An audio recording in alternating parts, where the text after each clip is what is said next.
झिलमिल है साड़ी तुर पातली का मारिया, गाल महे पाउडर तुर बालियो मारिया, नाक महे नथन जो भेज के चुनरिया। वो धीरे धीरे धीरे धीरे वो भेज बुलवा मैं धीरे धीरे धीरे धीरे वो भेज बुलवा मैं धीरे धीरे।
नवासुरी ला कैथे गोरी मोला, नवासुरी ला कैथे गोरी मोला, कारों दा ददर में आवे अकेला ते धीरे धीरे धीरे धीरे वो भेज बुलवा मैं धीरे धीरे धीरे धीरे वो भेज बुलवा मैं धीरे धीरे।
जंगाले गायों का टेल खड़िया, जंगाले गायों का टेल खड़िया, इधर तोर मोर माया बहुत बढ़िया गा धीरे धीरे धीरे धीरे वो भेज बुलवा मैं धीरे धीरे धीरे धीरे वो भेज बुलवा मैं धीरे धीरे।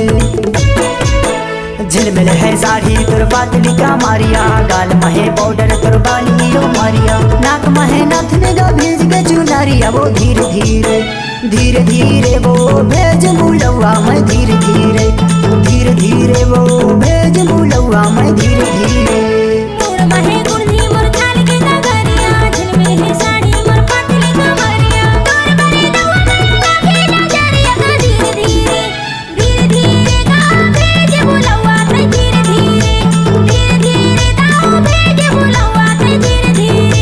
धीरे धीरे वो भेज बुलवा मैं धीरे धीरे